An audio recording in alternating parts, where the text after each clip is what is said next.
하사 천지를 만드신 하나님 아버지를 내가 믿사오며 그 외아들 우리 주 예수 그리스도를 믿사오니 이는 성령으로 잉태하사 동정녀 마리아에게 나시고 본디오 빌라도에게 고난을 받으사 십자가에 못 박혀 죽으시고 장사한 지 사흘 만에 죽은 자 가운데서 다시 살아나시며 하늘에 오르사 전능하신 하나님 우편에 앉아 계시다가 저리로서 산자와 죽은 자를 심판하러 오시리라. 성령을 믿사오며 거룩한 공예와 성도가 서로 교통하는 것과 죄를 사하여 주시는 것과 몸이 다시 사는 것과 영원히 사는 것을 믿사옵나이다. 아멘.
주신 말씀은 마가복음입니다. 마가복음 11장 12절부터 14절과 또 마가복음 같은 장입니다. 마가복음 11장 20절과 21절이 되겠습니다. 마가복음 11장 12절부터 14절로 또 20절과 21절을 함께 읽도록 하겠습니다. 자, 찾으신 줄 알고 제가 먼저 마가복음 11장 12절을 읽겠습니다. 이튿날 저희가 베다니에서 나왔을 때에 예수께서 시장하신지라 멀리서 잎사귀 있는 한 무화과나무를 보시고 곧 그나무에 무엇이 있을까 하여 가셨더니 가서 보신즉 잎사귀에 아무것도 없더라. 이는 무화과일 때가 아닙니다. 같이 읽겠습니다. 시작. 예수께서 나무에게 일러 가라사대 이제부터 영원토록 사람이 네게서 열매를 따먹지 못하리라 하시니 제자들이 이를 듣더라. 자, 또한 그 옆장입니다. 20절과 21절을 함께 읽도록 하겠습니다. 20절 시작. 저희가 아침에 나갈 때에 무화과 나무가 뿌리로부터 마린 것을 보고 베드로가 생각이 나서 여짜오되 랍비여 보소서 저주하신 무화과 나무가 말랐나이다. 아멘. 오늘 말씀의 주제는 열매 맺는 참 성도가 됩시다. 그런 주제로 말씀을 전해 드리도록 하겠습니다. 지금까지 우리가 신앙생활하면서 늘 그 작년이나 올해나 또 10년 전이나 20년 전이나 이제 같은 신앙생활을 했다면 이제는 정말 참으로 진실한 크리스찬, 참 성도, 참 크리스찬이 될 수 있도록 올해는 정말 나 돌아갈래가 아니고 나 안 돌아갈래 하는 심령으로 마음을 바꾸는 한 해가 되셨으면 좋겠습니다.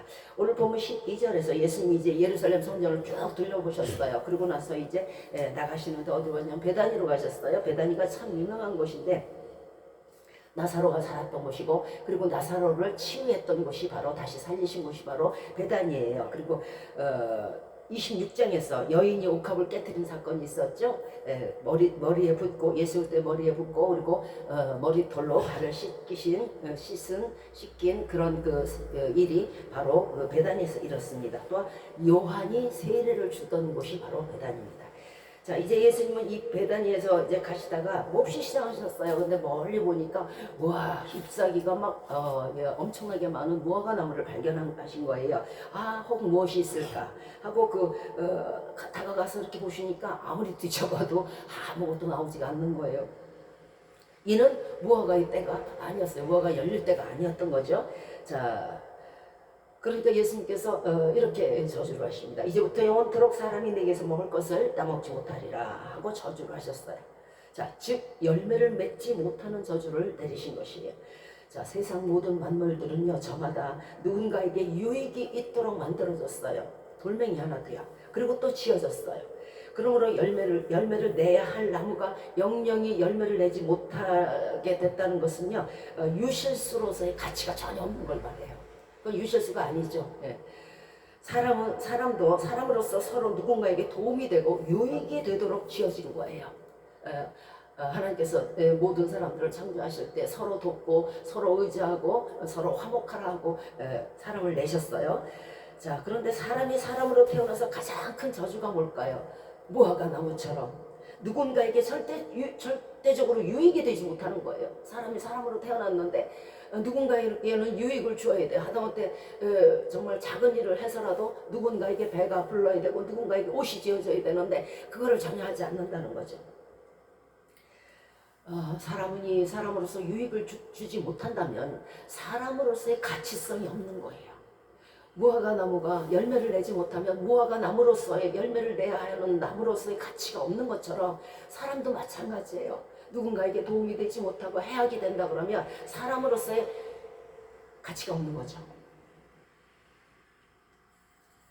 지금은 비록 사람이에요. 이렇게 우리가 볼 때는 사람이지만 이미 사람이 아닌 사람으로 전락되어서 사람이라는 신분이 사라지게 돼 있어요. 그리고 무화과 나무가 열매를 못 내서 저주를 받았듯이 우리 사람도 마찬가지예요. 사람으로서 사람에게 도움이 되지 못하고 사람에게 유익이 되지 못한다면 그 사람은 무화과 나무처럼 저주를 받을 거예요. 성도 역시 마찬가지죠. 예. 사람도 물론이오니와 성도도 계시록 3장 1절 이하에서 사대교회에게 주님께서 말씀하십니다. 내가 네 행위를 아노니 네가 살았다는 이름은 있는데 실상은 죽은 자로다. 왜 이렇게 말씀하셨을까요? 2절에서 내 행위에 온전한 것을 찾지 못해서 그렇다는 거예요. 행위가 온전치 않다는 거예요. 물에 물 타고 술에 술 타고 이거는 포도주에 섞인 게 많고 은혜 찌꺼기가 있고 예수를 믿는다 하면서도 또 한편으로는 뭔가 다른 우상들이 있고 뭔가 말씀대로 살지 않고 세상에 철학도 따르고 다른 사람의 말도 따르고 이러다 보면요, 이것이 온전한 신앙생활이 아니에요. 신앙이 아니에요. 어떤 행위의 온전함을 찾지 못했을까요? 그것이 계시록 3절에 있어요. 3장 3절이죠. 네가 어떻게 받았으며 어떻게 들었는지 생각하고 지켜 회개하라. 바로 이 말씀이에요. 우리는 늘 누군가의 말을 듣습니다. 성경책을 읽으면서도 듣고 설교 말씀도 듣고 참 여러 가지로 하나님의 말씀을 들어요. 그런데 그 들은 것을 다 잊는다는 거예요. 왜 잊을까요? 실행이 없어서 그래요. 그래서 행함이 없는 건 죽은 거예요. 아무리 좋은 말씀이 아무리 좋은 뜻으로 말씀을 전해도 듣고 잊어버리는 거죠. 그러니까 실행이 없으니까요, 그 말씀이 무의미하게 무가치하게 돼버려요. 여태까지 계속 그런 신앙생활을 하다 보면은 세상과 섞이게 되고 그리고 하나님의 말씀을 온전히 지키지 못해요. 그러니까 이 사대교회가 교회에게 하신 말씀이 뭐냐면 이 사람들이 다른 뭐 그 밀교, 비밀스러운 종교 뭐 이런 것도 받아들이고 저런 것도 받아들이고 이러다 보니까 하나님께서 너는 말씀에 대해서 온전히 살지를 못하는구나. 그래서 사대교회 말씀을 하신 거예요. 그리고 이제는 네가 어떻게 받았으며 어떻게 너희가 내 말을 들었으며 이제는 그것을 지켜서 회개하라는 거예요. 그 못한 것을 행위하지 못한 것 말씀을 들었으면 그대로 해야 돼요. 그런데 그걸 지키지 못했어요. 그러면 그걸 회개해야 되겠죠. 사람의 말도 지키지 않으면 징벌이권을 하물며 하나님의 말씀을 지키지 않는다는 것은요 굉장한 큰 잘못인 거예요. 성도가 받은 말씀들을 말씀대로 살지 못하고 그 말씀을 끝까지 지키지 않으면 무엇이 오냐면요 반드시 나는 아니야 나는 뭐 말씀대로 살지 않아도 나는 꼿꼿해 할 수 있겠지만요 천만에요. 무엇인가는 담겨있는 게 실그릇이잖아요. 그러니까 꼭 세상과 짝하게 되고 세상과 범죄하게 되고 도적과 짝하게 되고 이렇게 되는 거예요. 자연히 거기에는 범죄가 따르게 돼 있어요. 그러니까 예수 그리스도께서는 말씀 따라 온전히 삶을 살지 못한 삶에 대해서 온전한 것을 찾지 못했다고 말씀하는 거예요. 절대적으로 지켜야 되는 게 있어요. 그것이 바로 하나님 말씀이에요. 세상과 벗하지 말라 그랬는데 세상과 못하고 도적과 짝하지 말라 했는데 도적과 짝하고 악은 모두 모양이라도 버려라 했는데 악하고 룰루랄라 하고 우상 숭배를 하지 말라 했음에도 불구하고 내 마음속에 얼마나 많은 우상들이 있는지 몰라요. 돈을 섬기고 자녀를 섬기고 하나님 외에 다른 것 물건이라든가 사람을 숭배하지 말라 하셨음에도 불구하고 이것을 온전히 지키지 않으니까 온전한 신앙이 안 되니까 너는 내가 너에게서 온전한 것을 발견하지 못했다는 거예요. 그러니까 세상 사람인지 크리스찬인지 교회에 왔을 때는 크리스찬 맞아요. 그런데 세상에 나가면 영락 없는 세상 사람이거든요. 그것이 온전하지 못한 크리스찬이에요. 지금도 주님은 예루살렘 성전을 둘러보시고 그 다음에 베단이 나오셨잖아요. 그죠? 예루살렘 성전을 샅샅이 둘러보셨어요. 그리고 사대교회에서 말씀을 지키어 그것을 더럽히지 아니한 몇몇을 찾듯이 사대교회에서도 몇몇을 찾으셨어요. 그 옷을 더럽히지 않았어요. 말씀대로 산 사람들이 있었어요. 그게 단 몇 명이에요. 온전히 신령과 진정으로 지금도 예배드리는 사람을 이 성전들을 돌아다니시면서 교회들을 돌아다니면서 지금 찾고 계시는 거예요. 온전히 악을 버리는 자, 온전히 말씀을 실천하면서 사는 자, 이런 사람들을 주님께서는 지금도 찾고 계세요. 신령과 진정으로 예배드리는 자, 이런 사람을 지금도 예수 그리스도께서는 이 교회 저 교회를 다 보시면서 찾고 계시다고요. 내가 그 중에 한 사람이 되기를, 여러분이 그 중에 한 사람이 되기를 예수님의 이름으로 진정 기도드립니다. 우리는 신년을 맞아서 주님께서 사대교회에게 말씀하신 것처럼 우리가 받은 복음의 말씀, 우리가 들은 진리의 말씀들을 생각하고 이제 그 말씀을 지키고자 다짐하면서 그동안 지금까지 말씀대로 살아오지 못한 것에 대해서 더 늦기 전에, 때가 이르기 전에, 주께서 오시기 전에 회개하시길 부탁드립니다. 자, 우리는 생각합니다. 세상 모든 나무가 다 사람이 먹을 수 있는 열매를 내는 건 아니잖아요 하고 말할 수 있어요. 그죠? 왜 유독 무화과 나무를 저주했을까요? 왜 유독? 저 나무는 뭐 평생 뭡니까? 사람이 먹을 수 없는 거 뭐 떡갈나무 같은 거 이런 거 많잖아요. 예, 그런 거 떡갈나무도 먹을 수 있는 여러 가지가 있을 텐데 왜 유독 무화과 나무를 저주했을까요? 무화과 나무라는 건 유실수예요. 유실수라는 거는요, 열매를 맺고 열매를 내어서 사람에게 양식이 되도록 유익하게 지어진 바로 신분이 바로 유실수인 무화과 나무예요. 선한 열매를 내어서 선한 양식을 제공해야 될 의무가 있는 거예요. 그것이 무화과 나무였어요. 애초에 유실수가 아닌 일반 나무라면 열매를 내지 않았다고 예수님은 뭐라 하시지 않았을 거예요. 여기서 나무는 사람을 가리키는데 유실수라는 것은 성도를 말해요. 그런데 성도라면서도 가식적인 신앙생활을 하게 되고 알맹이 없고 입만 무성한 신앙생활을 하면 그것은 그 잘못된 크리스찬이에요. 열매가 없다는 것은요, 말씀을 듣고 본받고 지켜서 거듭나고자 하는 마음이 전혀 없고 성령을 받고자 하는 마음이 전혀 없는 거예요. 전혀. 그러니까 자꾸 상한 그 속에다가 겉옷만, 예복만 자꾸 걸치려고 하는 거예요. 그런데 문제가 뭐냐면 하나님은 절대 불의와 타협을 안 해요. 네가 네 마음이 이래. 내 예복 난 너한테 줄 수가 없어. 본인은 예복을 입었다고 생각하지만 예복을 주시질 않고 입지를 못해요. 거칠의 신앙생활을 하는 것을 이것은 가식적인 신앙생활이에요. 이런 것을 열매 없는 무화과 나무 그런 성도라고 말해요. 실질적으로 예수님이 믿기 전에 내 옛 모습에서 이제 예수 그리스도의 말씀으로 새 모습이 되어야 함에도 불구하고 작년이 지나갔으면 새로운 것이 오잖아요. 그럼에도 불구하고 옛 모습 그대로인 사람을 바로 거칠의 신앙이라고 그러는 거예요. 열매 없는 신앙이라는 거예요. 옛 모습 그대로의 신앙인의 모습이 야고보서 5장 1절 말씀이에요. 너희 재물은 썩었고 너희 옷은 젖먹었다고 말해요. 그런 상황에서 계속적으로 예복만 구하는 거예요. 그러나 이제 후로는 로마서 13장 14절의 말씀과 같이 우리는 달라져야 돼요. 로마서 13장 14절에 오직 주 예수 그리스도로 옷 입고 정욕을 위하여 육신의 일을 제발 좀 도모하지 말라. 무엇을 입을까 무엇을 마실까 이런 거에 온통 신경을 쓰고 예수 그리스도의 옷은 주일날 한번 꺼내 입는 그런 정장이 아니잖아요. 자신의 속은 전혀 변하지도 않는데 종교 생활로 덧입으니까 남에게 보여지는 것은 그럴듯해 보여도 실질적으로 실속 없는 입만무성한 무화과 나무가 되는 거예요. 본문 13절에서 이는 무화과의 때가 아니어서 열매를 내지 못했다고 무화과 나무는 변명할 거예요. 그죠? 예. 지금 무화과 때가 아닌데요? 열매 나올 때가 아닌데요? 예수님 이랬을 것 같아요. 그런데 무화과 나무가 열릴 때가 아님을 예수 그리스도께서 모르셨겠어요? 우리도 봄이래야 상추가 나오고 호수까지 나온다는 걸 아는데 예수 그리스도가 무화과 나무의 때가 아니어서 열매가 없다는 걸 모르셨겠냐고. 무화과 나무에게 예수님은 뻔히 아시면서 다가가셨어요. 우리에게 무언의 설교를 하신 거예요. 설교 중에 제일 큰 설교가 무언의 설교예요. 직접 보여주는 거죠. 자, 무언의 설교를 우리에게 교훈하고 싶은 것이 있었기 때문입니다.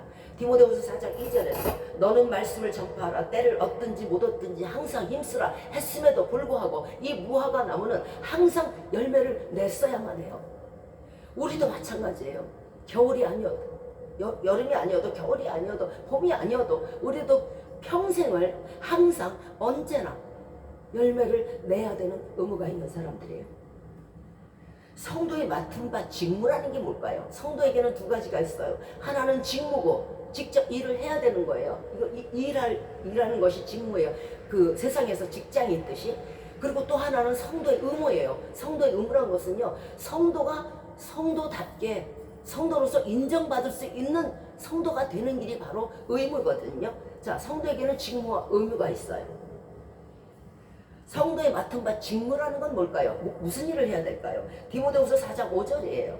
너는 모든 일에 근신하여 고난을 받으며 전도에 인해 일을 하여 내 직무를 다하라. 이것이 우리에게 주신 예수 그리스도께서 시키신 일이에요. 세상에서도요 가장 힘들고 어려운 게 직장생활이잖아요. 그죠? 일이잖아요. 신앙생활 가운데 아마 가장 힘든 것이 있다 그러면요 전도하는 일이에요. 세상에서 직장이 있듯이 하나님이 우리에게 시키신 직무가 바로 전도인 거예요. 성도에게 때란 없어요. 겨울이든 봄이든 때란 없어요. 열매를 내야만 하는 것이고 그것은 당연한 우리의 일이에요. 그것이 성도의 직무입니다. 고난을 받으며 전도인의 일을 하라고 하셨습니다. 즉 전도에는요 고난이 있을 수밖에 없다는 뜻이기도 해요. 그러나 고난이 없는 신앙인들이 참으로 많아요. 지금 보면 참 안일한 분들 많습니다. 즉 일을 하지 않고 있다는 뜻이에요.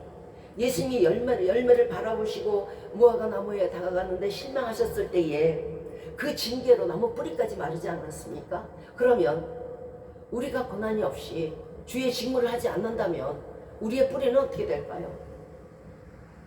믿지 않는 사람들의 양식은 밥과 편안함과 화려한 것이 저들의 양식이에요. 어떻게 하면 조금 더 잘 사나, 어떻게 하면 조금 더 큰 집, 조금 더 멋진 차, 조금 더 좋은 양식, 이런 걸로 배불리나 하는 것이 일반 사람들의 양식이에요. 그런데 그것은요, 아무리 먹어도 생명 양식이 될 수 없어요. 이 땅에서 편안히 살고 기름진 음식을 먹었다고 예수님이 발벗고 나오시는 거 아니에요.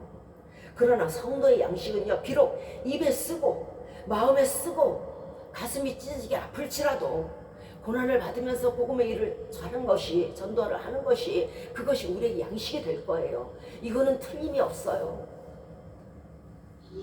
핍박은요, 우리 뿌리의 양분이 될 것이고요, 욕설은 잎사귀에 번쩍번쩍 빛나는 광택이 될 거예요. 비방은요, 뒤에서 엄청 비방해요. 예. 비방은요, 열매의 단맛을 낼 것이고요, 고난받은 횟수는요, 그 열매의 크기가 결정이 돼요. 1년 하고 말아, 2년 하고 말아, 3년 하고 말아, 가뇨.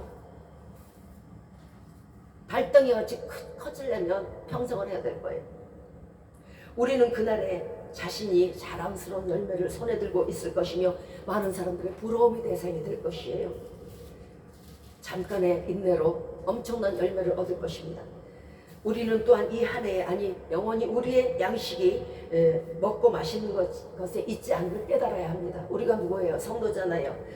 성도로서 진정한 밥과 진정한 반찬, 진정한 양식이 무엇인지 한번 생각해 보시기 바래요. 우리가 무엇을 먹고 사는가? 예수님은 본문 14절에서 나무에게 일러 가라사대 이제부터 영원토록 사람이 네게서 열매를 따먹지 못하리라고 말씀하셨어요. 누가복음 16장 10절에도 지극히 작은 것에 충성된 자는요, 지극히 큰 것에도 충성되어 일하는 사람들이에요. 그런데 작은 것에 일하지 않는 사람들은요, 직무를 다하지 않는 사람들은 큰일, 하나님 나 큰일 하면 맡기시면 내가 할게요, 절대 충성 안 해요. 한 달란트를 묻어둔 게으른 종처럼 아예 묻어두고 일을 할 생각을 안 하는데 사람들이 그 나무에서 어떻게 먹을 걸 얻겠어요? 그러니까 일평생 너는 사람이 먹을 양식을, 열매를 내지 못하리라 하신 말씀은 정당한 것이에요. 타당한 것이에요. 우리는 우리가 가진 육체나 정신을 참으로 허술하게 생각해요. 아우, 이 사람도 육체가 있고 저 사람도 사람이고 저 사람도 뭐 정신이 있고 뭐 이도 사람이요 저도 사람이요, 뭐 그저 그런가 보다, 세상에 널린 게 사람이네, 이렇게 생각할 수 있어요. 한 달란트는 어디서 왔어요? 2달란트는 누가 주셨어요? 5달란트는 어디서 온 것입니까? 또 그리고 누가 그날에 셈을 하셨습니까? 우리의 육신은 어디에 왔어요? 우리의 정신은 어디에서 왔고요? 우리의 영은 어디에서 왔어요? 우리에게 심판자가 있는데 왜 하나님이 우리를 심판해야 돼요? 그것은요, 하나님이 달란트를 주셨듯이 우리에게 육신을 주셨기 때문이고요, 우리에게 정신을 주셨기 때문이고요, 그러므로 당연히 그로 말미암아 네가 그 육체로, 네가 그 달란트로 일을 했느냐 안 했느냐를 심판하는 것은 또한 하나님이 하시는 것이 당연한 거예요. 왜? 하나님께로부터 왔기 때문에. 믿지 않는 사람들은 말할 거예요. 하나님이 왜 나를 심판하는데? 내가 어쨌는데? 왜 심판주가 되어서 나를 심판하는가? 이렇게 생각할지 모르겠지만요, 그 사람의 그 육신은 누가 줬어요? 그 사람의 그 정신은 누가 줬고 지혜는 누가 줬어요? 모든 것을 경영할 수 있도록 돌봐주신 분은 누구예요? 그러니까 당연히 당신을 심판하는 건 당연한 거잖아요. 자신이 지으신 것에 대한 결과물을 바라고 열매를 바라는 것은 당연한 거예요. 성도로서 부름을 받았을 때 성도에게서 열매를 받기 원하시는 것 또한 당연한 것이에요. 만약에 그 열매를 내지 못했을 때 심판받는 거 당연한 거예요. 뿌리가 마르듯이. 예수님이 무화과 나무에 다가가셨을 때 얼마나 기대가 크셨겠어요. 거기다 시장하셨잖아요. 그동안 얼마나 많은 일을 그 무화과 나무를 위해서 했어요. 저와 여러분을 위해서 했어요. 물을 주고 햇빛을 주고 성령님을 통해서 엄청나게 가르쳐 주시고 인도하시고 보호하시고 은혜를 주셨는데 어떻게 열매 맺기를 바라지 않으시겠습니까? 이사야서 5장 4절 이하에서 내가 포도원을 위하여 더 행할 일이 없이 아주 확실하게 많은 것을 온전하게 행했는데 좋은 포도 맺기를 원했더니 덜 포도가 맺힘을 어찌미뇨? 하나님께서는 우리에게 정말 귀한 말씀들로 날마다 밤마다 새벽마다 아침마다 가르쳐 주셨는데 사람이 먹을 수 없는, 하나님이 드실 수 없는 들포도를, 극상품 포도를 심었는데, 극상품 말씀으로 먹였는데 들포도를, 먹지 못할 들포도를 내는 것은 어찌 일입니까?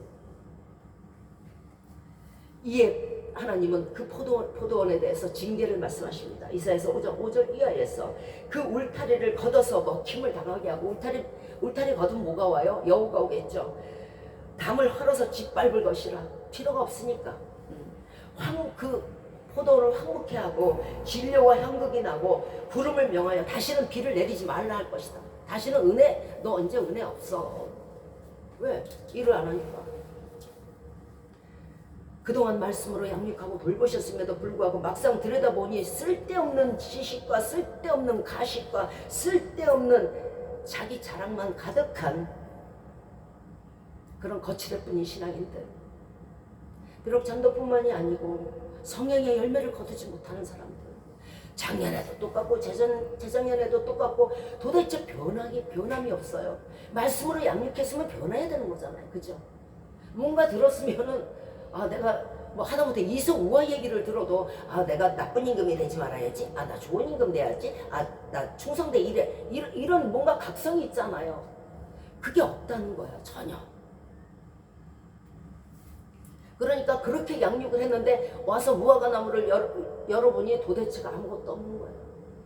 겉으로 입장이만 무성해. 나 성도예요, 나 신자예요, 나 크리스찬이에요. 잠언 16장 26절에서 게으른 자는 그 부리는 사람에게 마치 이에 초 같고 눈에 연기 같으니라. 아무 쓸데가 없다는 거예요.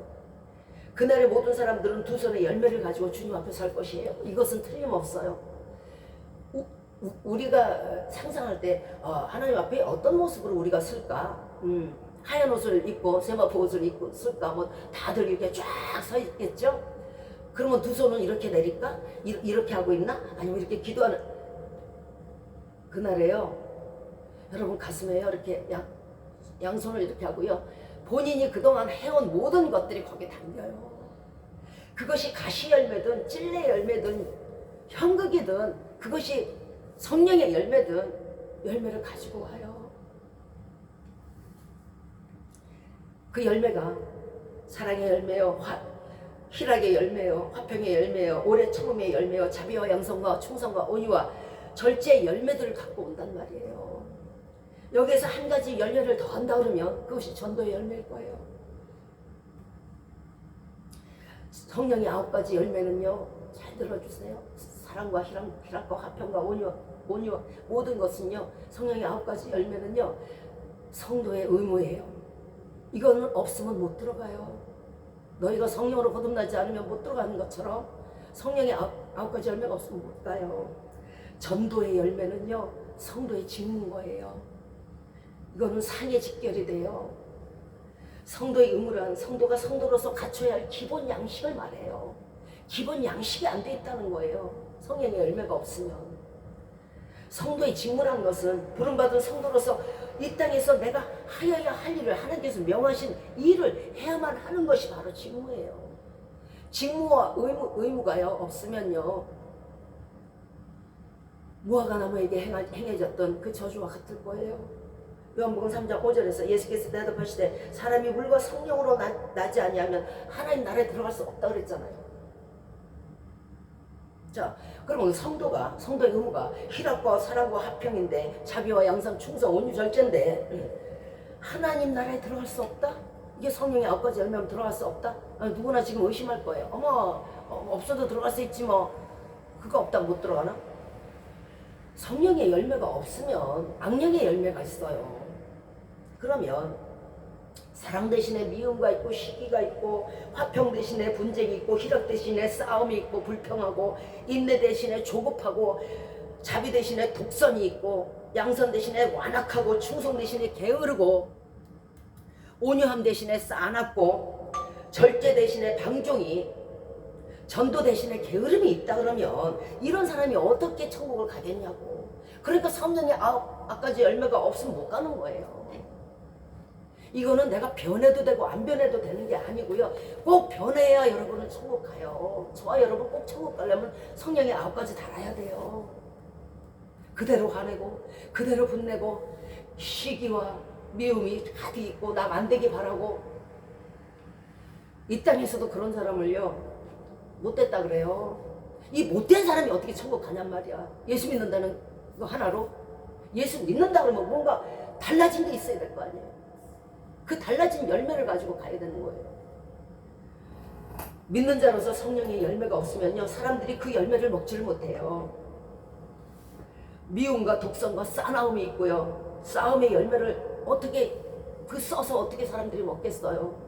그러니 예수님은 게으른 무화과 나무를 다시는 악한 열매를 내지 못하도록 아예 일평생 사람들이 내게서 열매를 얻지 못하리라고 저주하신 거예요. 예수님은요 수많은 이적 중에 유일하게 파멸의 이적을 행하신 것이 바로 이 무화과 나무의 저주예요. 그렇다면 이 무화과 나무에 하셨듯이 하나님께서 유일하게 미워하시는 사람이 있다면, 유일하게 저주하는 사람이 있다면 뭘까요? 무화과 나무 같은 사람이에요. 시장하신 예수님은 지금도 우리에게 열매를 내라고 말씀하세요. 예수님은요 신앙 고백을 하고 믿겠다고 약속한 사람들을 바라보고 계세요. 안 믿는 사람을 바라보는 게 아니에요. 네가 그만큼 나한테 믿는다고 했지, 나 사랑한다고 했지, 그래서 내가 너한테 말씀을 양식으로 먹였지. 그러면 그 열매가 나와야 돼. 오늘이나 나올까?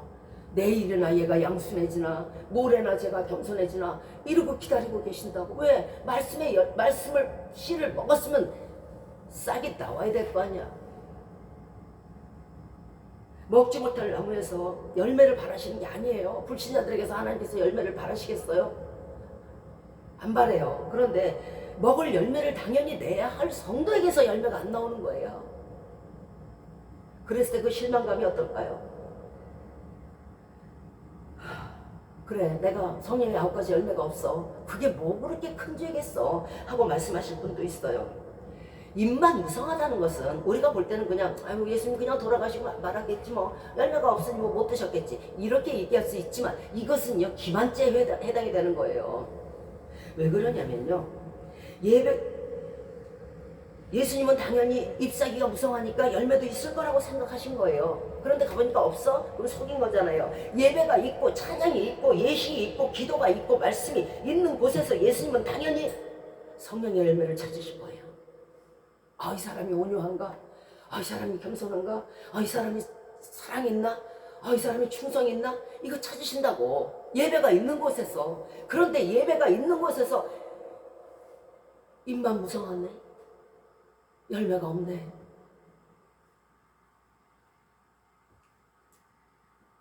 번쩍이는 잎사귀로 주장을 했는데 실제 그 속에 성도다운, 교회다운 그런 성도의 의무도 없고 직무도 없고 열매가 없다면 내가 잘못했나 싶을 정도로 하나님은 당황하실 거예요. 여기 예배한다고 해서 들어왔는데 이 뭐지? 찬송한다고 찬송소리 들으려서 들어왔는데 이 뭐지?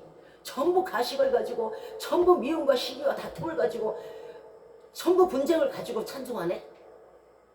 얘네 잘못 왔나 보다. 주님께서 지나간 세대든 현 세대든 오는 세대든 간절히 바라시는 것이 있다면 말씀으로 변화된 성도의 열매예요.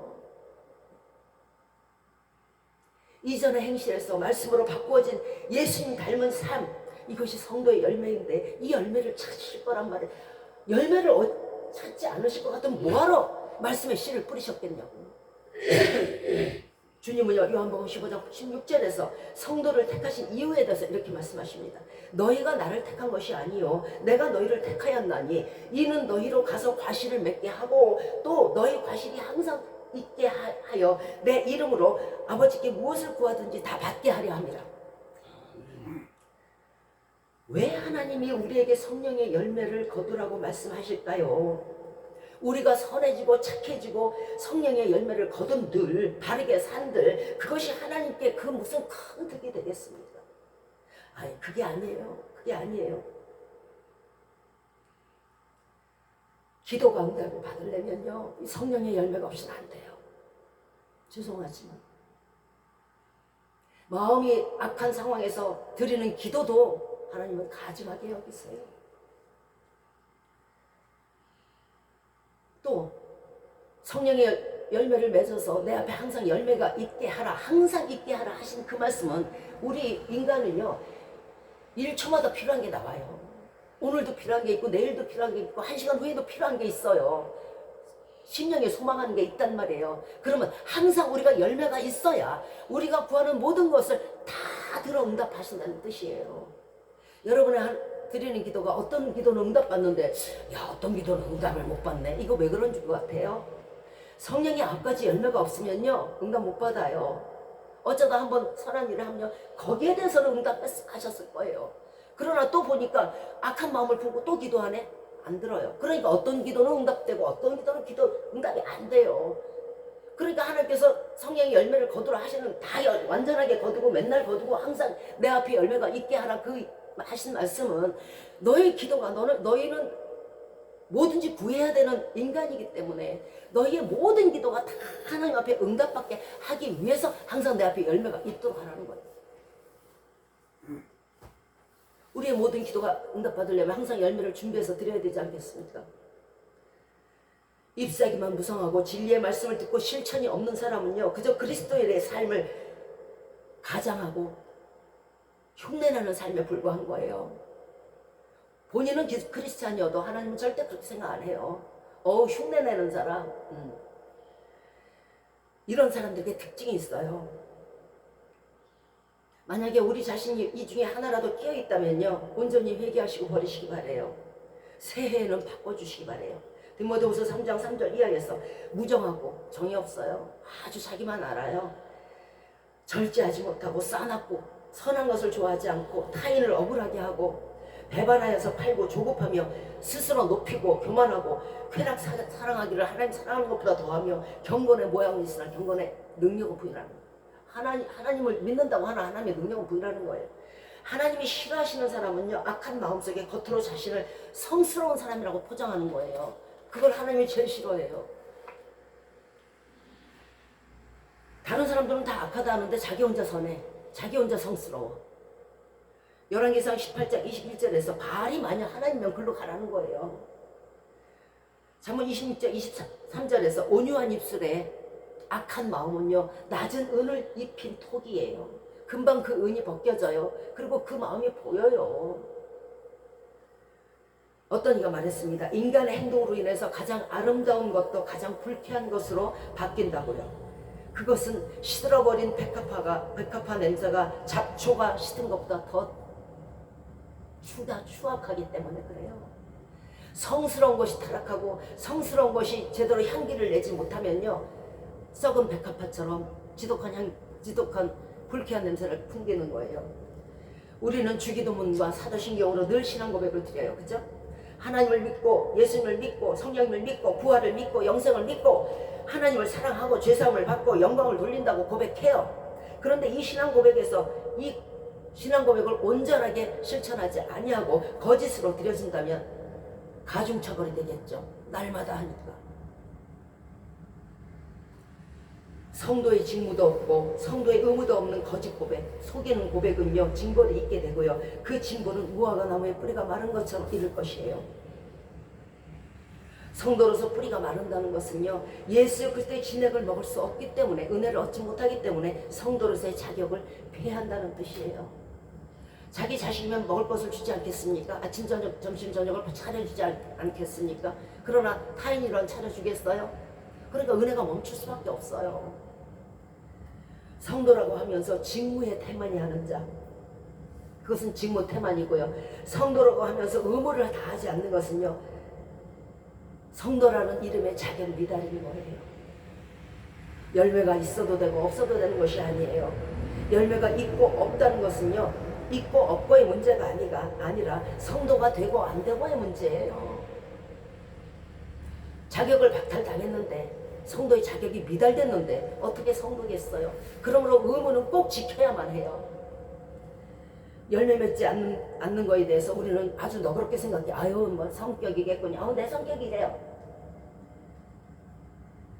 그러나 사람이요 말씀으로 인해서 바뀌어지지 아니하고 달라지지 아니하고 선한 열매가 없다면요 그것은 죄예요. 마태복음 25장 42절에서 내가 줄일 때에 너희가 먹을 것을 주지 않았고 내가 목마를 때 마시게 아니하였고 나그네 되었을 때 영접하지 아니하였고 벗었을 때 옷 입히지 아니하였고 병들었을 때와 옥에 갇혔을 때 돌아보지 아니하였느니라. 자, 이 말씀은요 애타는 예수 그때 신경을 말해요. 사람은요 삼시세끼 밥을 먹어요. 그렇죠? 여러분 삼시세끼 밥 드시잖아요. 그런데요 그 양식은 어디에서 나와요? 밭에 씨를 뿌리고 거기에서 무와 배추와 이런 것들을 수확해서 먹는 것이 사람이에요. 그죠? 그러면 예수님은 아예 식사를 안 하실까요? 예수님은 그래 예수님이 인성으로 계실 때는 무화과 나무에게 얘기해서 열매도 드시고 생선도 드시고 했어. 그런데 지금은 예수님은 식사를 안 하실까요? 예수님은요 누구보다 시장하게 지금도 식사하세요. 다만 그 종류가 우리와 다른 거예요. 우리는 씨를 뿌려서 배추와 물을 먹겠지만은요 하나님은 아니에요. 요한복음 4장 31절에서 제자들이 이제 예수님께 먹을 걸 갖고 왔어요. 랍비여 잡수소서 하니까 예수께서 갑자기 이렇게 말씀하세요. 예수께서 이르시되 나의 양식은 나를 보내신 이의 뜻을 행하며 그의 일을 온전히 이루는 것이 이것이니라. 그것이 예수 그때 양식이라는 거예요. 32절에서 내게는 너희가 알지 못하는 먹을 양식이 있느니라. 우리가 모른다는 거예요. 자, 나의 양식은 나를 인성으로서 하나님이 계셨을 때 나의 양식은 나를 보내신 이의 뜻을 행하는 충성과 하나님께서 보내신 뜻 죽도록 충성하는 십자가에 달리신 온전히 이루는 십자가에 달리신 일을 온전히 이루는 순종이 양식이라는 거예요. 즉 인성으로 오셨을 때의 예수 그때 양식은 충성과 하나님께 대한 충성과 그리고 십자가 달려 돌아가시는 온전한 죽음 그것을 통한 온전한 순종 이것이 그 당시에 주 예수 그때 양식이었어요.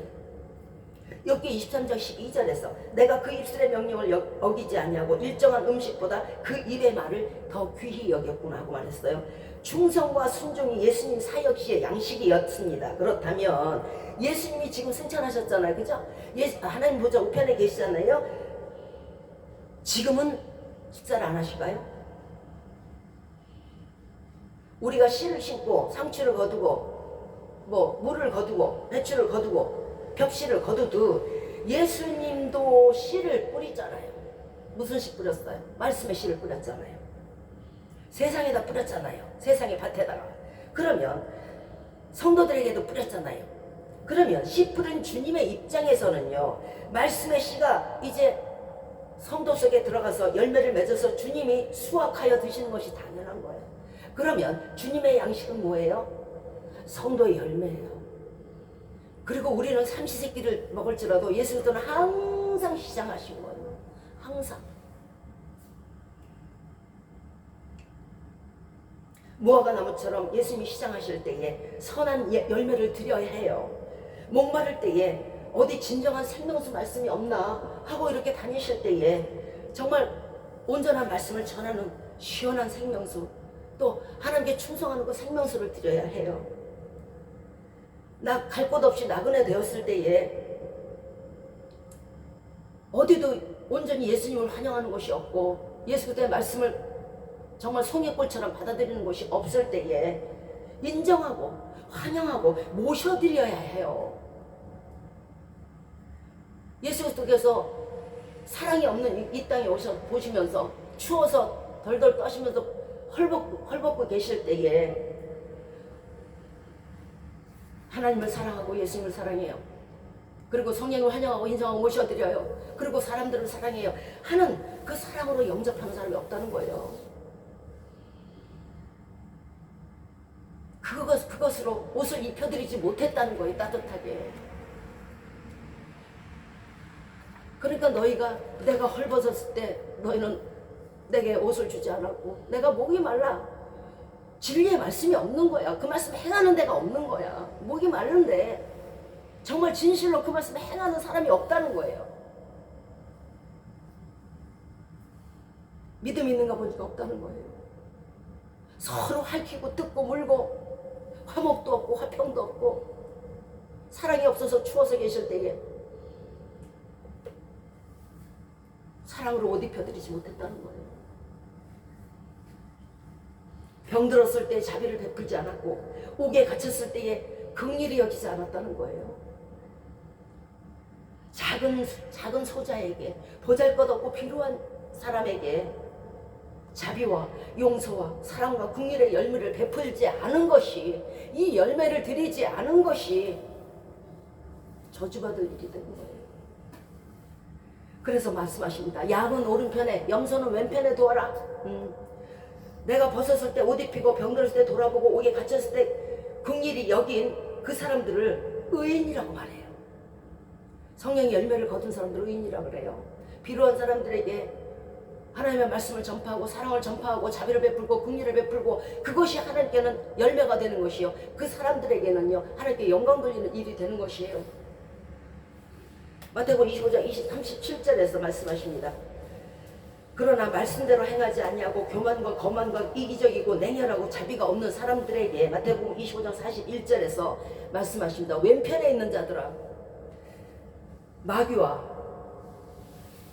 그 사자들을 위하여 예비된 영영한 불에 들어가라. 저주받을 자들아.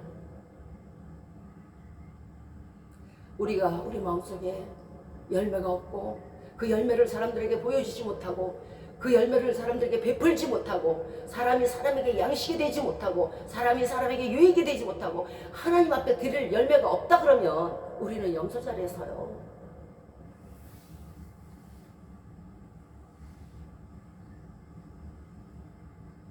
그것이 무엇이 그렇게 큰 죄냐? 인간으로서 그럴 수도 있지, 할 수 있겠지만요, 하나님께서 말씀을 이래라 저래라 하셨음에도 불구하고 말씀의 씨를 거역한 것은요, 즉 하나님을 거역한 거예요. 하나님은 말씀이시고 말씀은 하나님이시잖아요.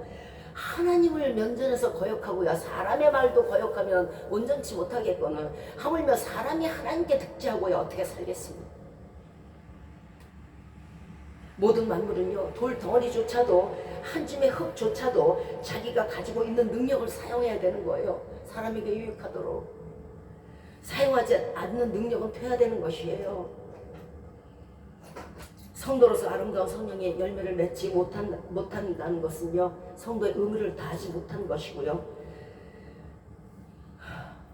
본인이 가지고 있는 나는 예수 그리스도 믿어, 하나님이 나만 사랑해 하고 믿고 있는 그 절대적인 은총이 자기에게만 있다고 생각하는 그것조차도 빼앗기는 거예요.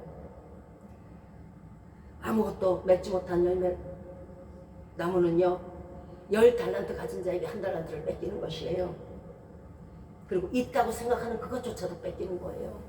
나 성도요, 은총이 내게만 있어요 하는 그 은총조차도 뺏겨갖고 어떻게 돼요? 바깥 어두운 데 나가서 슬픔으로 이를 가는 거예요. 그의 죄가 뭘까요? 사용하라고 육신을 주셨고, 사용하라고 손과 발을 주셨고, 사용하라고 모든 것을 환경을 조성해 주셨음에도 불구하고 사용하지 않은 탓이에요. 이제 새해가 밝았습니다. 무화과 나무는요, 특이하게 잎이 생기고 열매가 생기는 것이 아니고 열매가 생기고 잎이 생겨요. 그러니까 예수 그리스도는요, 잎이 있으니까 당연히 무화과가 있다고 생각하셨겠죠. 자, 우리도 마찬가지 아닙니까? 예배가 있고 기도가 있고 찬양이 있잖아요. 그러면 하나님께서는 그것을 보시면서 당연히 여기 열매가 있겠거니 하고 성령의 열매를 찾으실 거라고. 근데 없다고. 이걸 기만이라고 그러죠.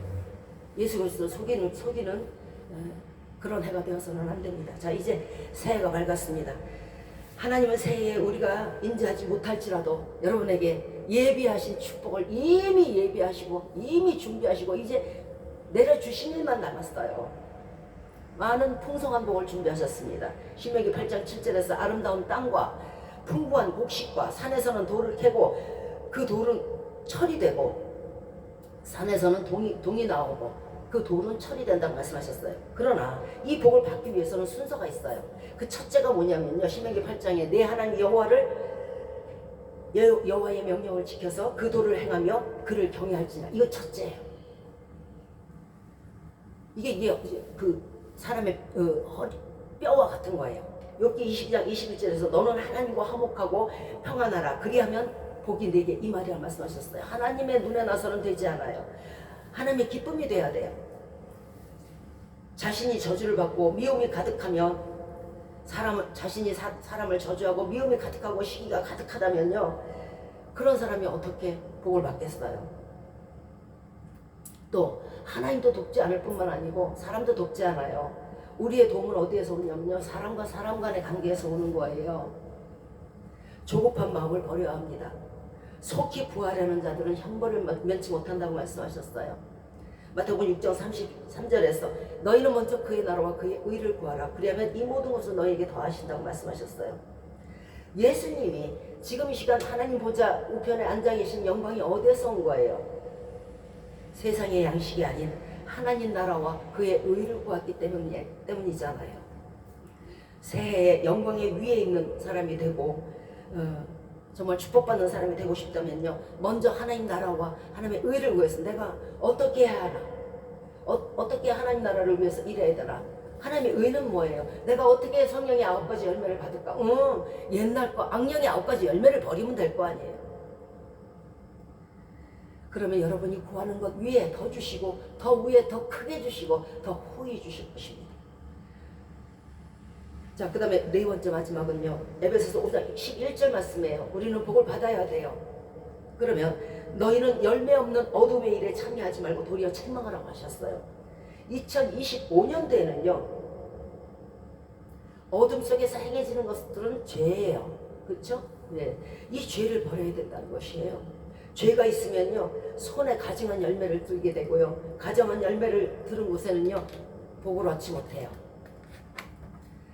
자, 말씀을 마치도록 하겠습니다. 새로운 한 해, 저와 여러분의 마음속에 갈망하는 새로운 많은 소망들이 있을 거예요.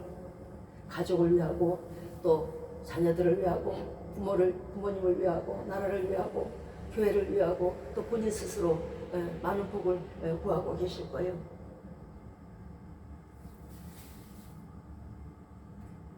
현세적인 복도 중요하지만은 우리는 먼저 영혼이 잘 돼야 범사가 잘 되는 것이에요.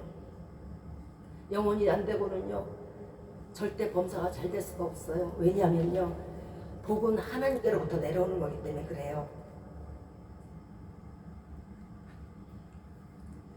하나님은 무엇입니까? 영이시잖아요. 내 영이 안 되면요, 내 더러운 마음 속에서 온갖 악을 품고 있는 마음 속에서는 사람이요, 복을 까먹는다 그러잖아요. 네. 복을 발로 찬다 그러잖아요. 우리의 성급하고 조급하고 우리의 악한 마음들이 나의 복을 까먹는 거예요. 사람이 화가 나면 어떻게 돼요? 피가 거꾸로 솟죠? 그러면 어떻게 돼요? 뇌출혈 나와요.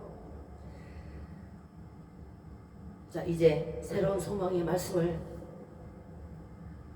가지고 우리가 나왔으면 우리가 말씀으로써 우리의 소망을 들어주신다고 생각하시고 얼마나 감사해요. 그렇죠? 아름다운 성령의 열매를 맺어야만 우리의 소망이 이루어질 거예요. 거기에 더하여서 전도의 열매를 맺고 하나님의 일을 우선시하고 악은 모든 모양이라도 버리시고 정말 진정한 크리스찬, 참 크리스찬이 되셔서 하나님께서 2025년도에 저와 여러분에게 준비한 그 많은 복들을 받아 누리시는 저와 여러분의 가정, 여러분의 온 지경이 되시기를 주 예수 그리스도의 이름으로 축원드리겠습니다. 아멘.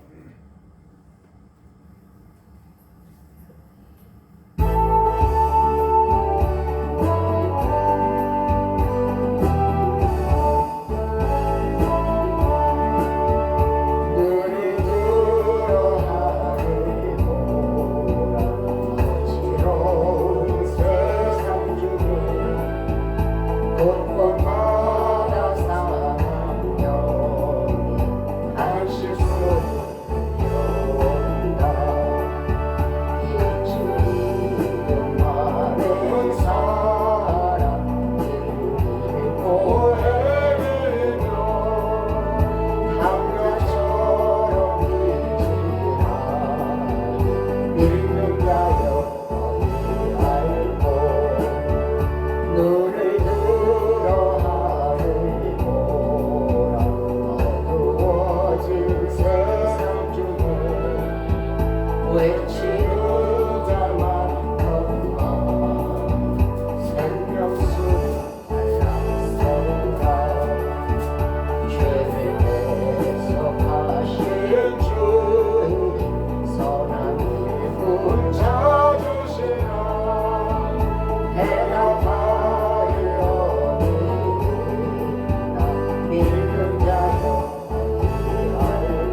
여호와는 나의 산업과 나의 잔의 소득이시니 나의 분깃을 지키시나이다.